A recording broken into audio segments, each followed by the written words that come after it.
A e falë Allahu shirkun nëse njeriu e kupton se ka bërë shirk dhe pastaj pendohet? Po, çdo mëkat Allahu e falë nëse njeriu pendohet. Ajeti që thot se Allahu nuk e falë shirkun është për qëllim ato që s'pendohen, vdesin pa u penduar. E kemi përmendur edhe gjatë ligjëratave se nëse vdes njeriu pa u penduar, shirkun nuk i falet, s'ka gjasa me ju falë.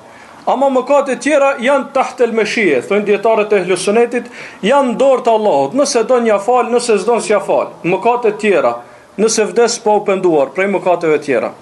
Kjo është pa u penduar. A pendimi i fshin. Pejgamberi alayhis salam ka thonë el-Islam yajubu ma qablahu wa at-taubatu tajubu ma qablaha. Islami, do të thonë kur udhzohet njëri e pranon fen, i fshin këtë mëkatet që kanë qenë më para. Po edhe tobja i fshin krejt mëkatet që kanë qenë më para.